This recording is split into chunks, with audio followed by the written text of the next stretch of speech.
sequência à nossa programação, né, de entrevistar nossos cooperados, e como o mês de março é o mês da mulher, né, em virtude do Dia Internacional da Mulher, nós convidamos a doutora Francine Souza Romanelli, ginecologista obstetra, para falar sobre o tema de saúde da mulher. Uma conversa, né, para passar algumas orientações para todas as mulheres e para as clientes Unimed também, né? Bom dia, Francine, tudo bem? Bom dia, doutor Cláudio, tudo bem? Tudo bom. Então vamos começar com as perguntinhas assim, básicas, coisas leves. A partir de que idade uma mulher precisa ir ao ginecologista? Então, doutor Cláudio, não tem assim, né, uma idade pré-determinada, uma idade certa. O ideal seria que as meninas começassem, né, fossem a primeira consulta com o ginecologista, assim, próximo da primeira menstruação, ou um pouco antes ou logo depois da primeira menstruação. E importante, principalmente também, ir antes da primeira relação sexual, né, antes do início da atividade sexual. Essa primeira consulta, na verdade, seria assim, principalmente para esclarecer dúvidas, né? Dúvidas que surgem assim com essa fase, né, da puberdade, que é uma fase de grandes mudanças, dúvidas sobre o corpo, dúvidas sobre a menstruação, dúvidas sobre o ciclo menstrual, dúvidas sobre sexualidade, né? Que assim, que a gente vê que por mais que às vezes as meninas tenham um bom diálogo em casa, né? Pergunte para a mãe, para os pais, tem certas perguntas que às vezes geram um constrangimento. E a gente vê que no consultório, você também vê, né? Elas ficam mais à vontade para perguntar. Outra coisa seria assim, que a gente sempre orienta também, a paciente ir, por exemplo, tá com um namorado, já tem um parceiro, né? E antes para poder começar a ter um método contraceptivo, orientação, para evitar alguma surpresa desagradável aí, né? Principalmente nas adolescentes, uma gravidez indesejada e principalmente as doenças sexualmente transmissíveis. Não, correto. Nesse sentido mesmo, Francine, que a gente tem que buscar orientações. A gente sabe que hoje em dia, inclusive, na sociedade que nós vivemos, a sexualidade começa... Está começando cada vez mais cedo, né? mais cedo. Então, isso é muito importante, né? Que as famílias estejam atentas a isso e procurem orientar bem, né? Seus filhos, né? No caso aí, dessa parte do ano, os pais devem saber, o que os pais devem saber sobre a vacina contra o HPV? Porque hoje em dia, inclusive, existe a vacinação, certo? Contra o vírus HPV, que é feita justamente em meninas, vamos dizer assim, né? Exatamente. E justamente por causa de quê? Dessa sexualidade que está começando cada vez mais cedo. Exatamente. O HPV, né, que é o papiloma vírus humano, ele é um vírus de transmissão basicamente sexual, né? Então, assim, a transmissão é basicamente por relação sexual, né? Ele é o terceiro maior, ele é o principal, praticamente o causador do câncer de colo de útero, né? Que é o terceiro câncer mais incidente nas mulheres no Brasil. Então, assim, é importantíssimo a vacinação contra o HPV, porque a vacina é o método, aliás, é o único método eficaz, realmente, contra o câncer de colo de útero, né? A vacina está disponível nos postos de saúde, né, pelo SUS, desde 2014. Hoje em dia, na verdade, ela entrou, acho que desde do ano passado, vacinação para os meninos também. Então, assim, frisar muito para os pais que não deixem de levar seus filhos, né, meninos de 9 aos 14 anos e os meninos de 11 aos 14 para vacinar contra o HPV, tá? A vacinação, ela tem uma eficácia de 98%, contra, né, o câncer de colo, contra o vírus, tá? Só que assim, essa eficácia, por que vacinam as meninas nessa idade, né? Porque essa eficácia, ela é comprovada antes da paciente ter iniciado a vida sexual. Então, antes do contato com o vírus, né? A vacina que dá no posto, a gente sabe, é a tetravalente, que que contra os quatro principais subtipos, que são os mais prevalentes, que seriam o 6 e o 11, que são os que a gente encontra mais nos casos de condilomas, que são as verrugas vulvares, e o 16 e o 18, que são os mais prevalentes do câncer de colo, tá? nas meninas, por que a gente dá um ênfase maior nas meninas? Porque o câncer de colo, ele é mais comum, né, mais prevalente. Os meninos, eles vacinam, também dá uma imunidade, né, contra câncer de pênis, contra câncer de ânus, até de orofaringe, mas entrou no calendário também, porque vacinando os meninos, eles evitam de transmitir para as mulheres, né? Então, assim, é fundamental a vacinação, é a única maneira eficaz de prevenção realmente, né, contra o câncer de colo. A vacina é totalmente eficaz e totalmente segura também contra a questão de efeitos adversos, né, que é um medo grande também que os pais têm. Ela é feita em 2 doses, toma uma hoje e daqui a 6 meses toma a segunda. Então, ela está disponível nessa idade para os meninos e para as meninas que eu disse.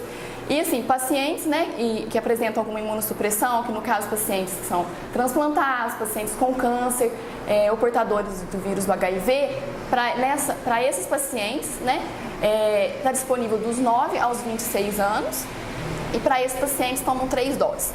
Muitas pacientes perguntam, assim, no consultório, mas né, meu filho já tem 18 anos, minha filha tem 18 anos, eu posso tomar? Pode tomar. Mas, assim, se ela já tiver tido o início da vida sexual, a gente não tem como ter certeza que a eficácia vai ser a mesma da paciente que nunca teve relação. Mas, como a gente não sabe com que tipo de vírus que ela entrou, em qual dos subtipos, né, porque são inúmeros, tem mais de 200 subtipos de vírus do HPV, pode oferecer, sim, uma imunidade.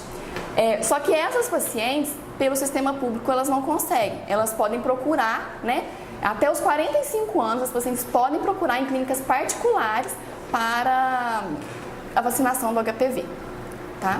Ok, isso mesmo. Bem, continuando então essa conversa, quais são os exames que o ginecologista realiza e qual a sua importância? Realiza no consultório de rotina para orientar o pessoal o que o ginecologista faz no seu consultório. Então, é muito comum, né, a gente escutar assim, doutora, eu vim aqui para fazer o preventivo. Associa o ginecologista basicamente com o preventivo, né? O preventivo, que é o exame de Papa Nicolau, que a gente chama de citologia oncótica, que é o rastreamento para o câncer de colo. Mas é muito mais do que isso, né? Na verdade, assim, o ginecologista, ele é meio que a porta de entrada da mulher, né? A maioria das mulheres é o único médico que ela vai durante o ano, né? Então, assim, o ideal é que vá realmente durante uma vez ao ano, né? E lá a gente vai fazer, né? Lógico, para as pacientes que já tiveram o início da vida sexual, a gente vai fazer a coleta do preventivo, mas também a gente faz avaliação de pressão, avaliação de mamas, abdômen, a gente avalia a paciente como um todo, né? Ali na hora da coleta a gente avalia secreção vaginal, vagina, vulva, toda a região. E aí, se necessário, a gente vai pedir outros exames complementares, seja um ultrassom, dependendo do preventivo, uma colposcopia, uma biópsia. E também, assim, por exemplo, que nem eu disse, às vezes essa paciente que vai ser onde nós acaba que a gente diagnostica, por exemplo, casos de hipertensão, um diabetes, problemas às vezes endócrinos, e aí nisso a gente encaminha, né? Para o endocrinologista, para o cardiologista, para o que precisar, né? Mas é basicamente isso, né? Assim, o exame básico, né? Importantíssimo. É a anamnese e o exame físico com tudo isso. Porque a consulta do ginecologista, tá? Não além de ser curativa por alguma patologia ou sintoma que ela esteja Exatamente. sentindo, é importante ver ela preventiva realmente para se evitar patologias mais graves. Exatamente. Né? Quais as rotinas médicas devem ser observadas por mulheres que têm histórico de câncer de mama ou de colo de útero, né? Na família, aquelas que existem, que têm história familiar desse tipo de patologia? Então, aqui é importante destacar o seguinte. Primeiro, o câncer de colo de útero, ele não tem história genética. Ele está relacionado, mais de 99%, com o vírus do HPV, como eu já disse. Então, assim, o câncer de colo, minha mãe teve câncer de colo. Não, você não tem um risco aumentado para isso. Ele está relacionado com o vírus do HPV se você for portadora dele, né? Para o câncer de colo, na verdade, os fatores predisponentes, né, os fatores de riscos, seriam principalmente, né, o HPV, Aí a promiscuidade, né? Quanto mais cedo o início da vida ativa, maior a quantidade de parceiros, tá? São os maiores fatores de risco. O tabagismo, né? Que é o cigarro, que é um grande fator de risco. Imunocompetência, né? Pacientes imunodebilitados, principalmente portadores de HIV também tem maior chance. Obesidade, entre outros. Esses praticamente são os principais. Para o câncer de mama, esse sim, ele tem, né, alguns tipos dele, na verdade é a minoria, a gente sabe que de 5 a 10% dos tipos de câncer de mama é que tem história genética, né? Então assim, não quer dizer também que sua mãe teve, você vai ter, né? Tem a chance aumentada, mas não é aquela certeza. O principal fator, na verdade, para o câncer de mama seria a idade, né? A idade, a partir dos 50 anos, o risco aumenta muito. E daí, quanto mais velho, maior o risco, tá? Outros fatores seriam, né, como eu disse, o tabagismo, né, que é fator de risco praticamente para todos os cânceres, obesidade, pacientes que nunca engravidaram, a amamentação, a gente sabe que é um fator de proteção. Não quer dizer que quem não amamentou não tenha risco aumentado, não tem. Mas quem amamentou, isso oferece uma proteção, tá? E aí é isso. Tá. E no caso, que a gente só dando continuidade, no caso para prevenção, a partir de que idade a mulher deve fazer o exame de mamografia como prevenção? Então, essa questão do início da realização de mamografia, o Ministério da Saúde, né, de acordo com a OMS, ele determina, né, nos protocolos do SUS, aqui do Brasil, que as mulheres devem iniciar a fazer mamografia a partir dos 50 anos e daí bianual, né, a cada 2 anos. Isso os pacientes de risco habitual. Já o o Colégio Brasileiro de Radiologia, a Sociedade Brasileira de Mastologia e a FEBRASO, que é a Federação Brasileira, né, de Ginecologistas e Obstetras, determinam que a mamografia deve ser iniciada a partir dos 40 anos e aí por diante todos os anos, né, anual. Já as pacientes com fator de risco aumentado, que na verdade eles consideram aí pacientes que têm, mulheres que tenham parentes de primeiro grau, né, que tiveram câncer de mama, que no caso entra mãe e irmã, né, ou pai, né, no câncer de homem também é um fator de risco, ou câncer de mama ou ovário, um dos dois, ou paciente que já teve algum câncer de mama, tá? Essas pacientes devem fazer geralmente a partir dos 35 ou 10 anos antes do que o parente de primeiro grau, né, teve o câncer. Okay. Bem, mudando um pouquinho de assunto agora, vamos lá. E a mulher, o que ela deve saber sobre a menopausa? Como diz, esse tormento para a mulher, porque todas elas queixam bastante, né, Francine? Exatamente. A menopausa, né, muitas pacientes, a gente vê que elas ficam meio apavoradas, né, o medo de chegar a essa fase e tal. A menopausa nada mais do que, né, um marco na vida reprodutiva, que determina o fim da vida reprodutiva da mulher. Assim como a menarca, né, a primeira menstruação, determina o início, a menopausa significa o fim do período reprodutivo, né? E com isso, né, a gente fala, né, que a paciente fez a menopausa, depois aquelas que ficam de um ano sem menstruar. Mas geralmente os sintomas começam um pouco antes, né, e pode permanecer um tempo depois. Esse período a gente chama de climatério, né? E aí os sintomas nessa fase variam muito de cada mulher, né? Algumas sentem muito, né, ficam muito incomodadas, aquilo interfere muito na qualidade de vida delas. Outras sentem pouco, né, são pouco afetadas, aquilo não atrapalha muito a vida. E algumas passam como se não tivesse percebido nada, né? Os principais sintomas aí seriam, né, que elas deixam os fogachos, que são os calorões, né, que é o principal, que mais incomoda. Os sintomas, né, ressecamento vaginal, que com isso leva a coceira, dor na relação, às vezes perda de urina. Outra coisa seria alterações de humor, dor de cabeça, dores no corpo. Tudo isso pode ser sintomas climatéricos, né, da menopausa. Esses sintomas surgem, né, porque o ovário ele entra em falência e deixa de produzir o hormônio, que é responsável por várias coisas no nosso organismo. O que é importante aí a paciente saber, né, é que assim, para esses sintomas, né, muitos deles, a gente tem tratamento, né? E existe um mito muito grande em relação à terapia hormonal, né? Assim, a terapia hormonal nada mais é do que a gente vai repor aquilo que o organismo dela não produz mais. Mas é claro, a gente tem que ver se a paciente tem indicação, não é? Porque às vezes, dependendo do sintoma, aquilo que incomoda ela, a gente tem um tipo de tratamento, né? Se a partir do momento que ela tem indicação, a gente tem que ver se ela não tem contraindicações. Se tiver contraindicações, aí a gente vai ver algum outro método, alguma outra forma que possa ajudar. Mas assim, o mais importante seria elas procurarem mesmo, procurar nós, os ginecologistas, para conversar, expor, porque às vezes elas pensam assim, isso é normal da menopausa, tipo assim, é normal, acha que não tem tratamento, e vai levando, né? E aí, por exemplo, tem muitos pacientes que vão levando, aí chega lá com 10 anos de pós-menopausa, aí fala que não aguenta mais, e aí procura alguma ajuda. Procura a gente querendo entrar com algum tipo de medicação.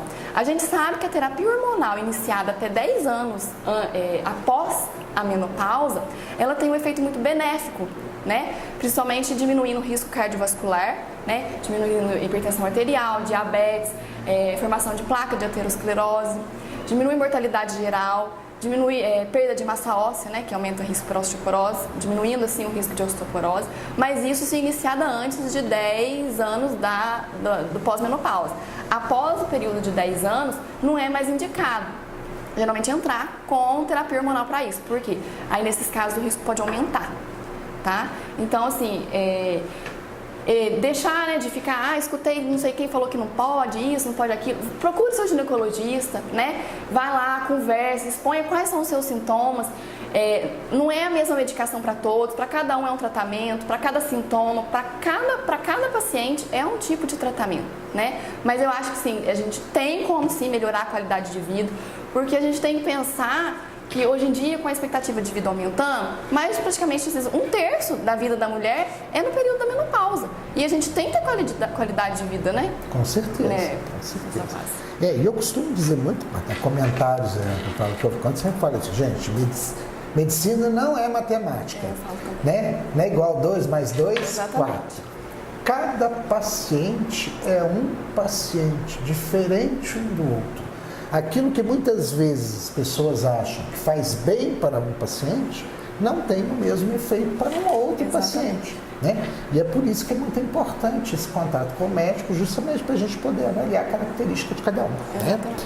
Bem, nisso tudo agora, existe hoje em dia que a gente fala boa alimentação, prática de exercício, isso também influencia na vida da mulher? Influencia, isso na verdade é fundamental, né? É a base de tudo. Então, assim, uma alimentação saudável, né, equilibrada, né, rica em frutas, verduras, fibras, associada com uma atividade física regular, né? A gente sabe que tem que ter uma regularidade, porque às vezes o paciente acha, eu vou uma vez na semana fazer uma caminhada. Não, a gente não conta isso como atividade física regular. Às vezes isso pode ter prejudicado do que ajudar. Então, assim, a alimentação equilibrada junto com uma atividade física regular, no mínimo 3 vezes por semana, uma meia hora. Também é muito importante que seja uma aeróbica, né? Assim, ajuda na prevenção, né? De praticamente tudo quanto é doenças cardiovasculares, dos cânceres, né? Hoje em dia, no mundo todo, né? A maior causa de morte são as doenças cardiovasculares. E em segundo, o câncer, né? Então, assim, essas duas práticas são importantíssimas, né? E na mulher, na menopausa também, ajuda até a melhorar esses sintomas, né? E a gente tem que começar com isso, né? Desde o mais cedo possível, desde jovem, para colher os frutos, né? No futuro. Porque não adianta, né? Claro que a gente sempre tem que correr atrás do tempo perdido, mas começando no início, os frutos são melhores no futuro. E uma das coisas que a gente percebe na vida, isso aí de todos, né? A habitualidade é um fator muito importante para a pessoa acostumar a fazer, né, a atividade. Você cria o hábito dele. A partir do momento que você conseguiu criar o hábito, aí você consegue realmente exercer. Exatamente. Né? E atividade física, sim. Pegar uma coisa que seja prazerosa, né? É importante isso. uma caminhada, corrida, dançar, nadar, pular corda, coisas às vezes simples, né? Que às vezes nem precisa, tipo, de ir num lugar especializado, numa academia, exatamente. Que vai fazer efeito, né? Vai surgir um efeito bom. Bem, Francine, você tem mais alguma coisa? Você gostaria de colocar mais alguma coisa nessa conversa nossa? Fique à vontade. Então, são temas muito abrangentes, né? Tipo assim, dá para falar o dia inteiro aqui. Mas assim, eu acho que, resumindo um pouco do que a gente falou, o fundamental aqui, a base, é o que o senhor até já falou, é a prevenção. A prevenção é o melhor caminho, né? Então, assim, falar para as mulheres, né, procurarem o ginecologista mesmo, anualmente, fazerem seus exames, né, periódicos, não deixar, né, para quando estiver sentindo alguma coisa, né, e procurar mesmo para prevenção. Outra coisa, é a questão da alimentação e da atividade física, né, que também é a base de tudo, faz parte, primeira coisa para prevenção. Para as mulheres na fase da menopausa, aí, né, que são assim, as pacientes em torno de 50 anos, procurar também o ginecologista, não ficar com medo, né, vai lá, tira as dúvidas, nem que seja só, né, para conversar, para expor, falar os seus sintomas, ver realmente o que mudou dessa fase, para a gente poder procurar melhorar a qualidade de vida dela. Dá para conviver muito bem nesse período da menopausa e dá para ter uma boa qualidade de vida, né? E para as pacientes mais jovens, o que eu queria deixar para as meninas, primeiro para os pais não deixarem, né, de lembrar da vacinação e não esquecer que agora também os meninos, né, meninas de 9 aos 14 anos e os meninos de 11 aos 14, tá? Disponível nos postos de saúde. E outra coisa, para as meninas, previnam-se, né? Previnam-se, cuidem do seu corpo, né? Relação sexual só com preservativo. Lembrando que a pílula, injeção, o DIU, todos esses métodos contraceptivos, eles evitam gestação, gravidez. O único método contraceptivo eficaz para a prevenção de doenças sexualmente transmissíveis é o preservativo, né? Independente que seja um preservativo feminino ou masculino, mas usar o preservativo, né? Pensar nela primeiro, né? A gente sabe que às vezes fala para usar preservativo para evitar DST, pensa no vírus do HIV, da AIDS, mas não é só ele, né? A gente fala muito dele porque ele até hoje não tem cura. Mas as outras doenças sexualmente transmissíveis, apesar de terem tratamento, de terem cura, elas podem levar a algumas sequelas, a alguns problemas futuros, né, que às vezes podem ser irreversíveis. Por exemplo, infecções graves, que às vezes levam a problemas de infertilidade, a uma dor pélvica crônica, né, que tratou a doença, mas vai ficar com aquilo, né, às vezes não sabem depois nem a causa. Dor na relação, então são né, problemas que poderiam ter evitado ali naquela relação que fez desprotegida. Com certeza, e além disso é importante lembrar, né, que muitas dessas doenças sexualmente transmissíveis são transmitidas para a criança na gestação. Exatamente. Né? E aí, quer dizer, nós estamos transmitindo isso para o filho, né? Exatamente. Então é coisa que realmente tem que se preocupar. Com certeza. Mas é isso. Eu agradeço o convite, né? Agradeço a todos também, né, que estão assistindo o vídeo, né? E um abraço a todos. Eu que agradeço a presença tua, Francine. A gente está fazendo esse trabalho justamente para que as pessoas conheçam os nossos médicos cooperados, aqueles que realmente convivem aqui em Machado, que participam da comunidade, né? Que no dia a dia, quando a gente precisa, estão aqui, né?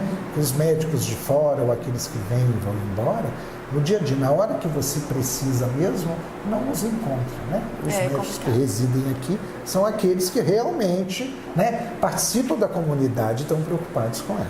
A doutora Francine, gente, atende na Mediclin, tá? É na Rua Irmão Arnaldo Isidoro, 205. E o telefone lá é 3295-1961. É bem em frente à Policlínica, né, lá do SUS, tá? Então, bom dia e obrigado, Francine, por ter vindo aqui. Imagina, obrigada. Imagina, prazer, Cláudio.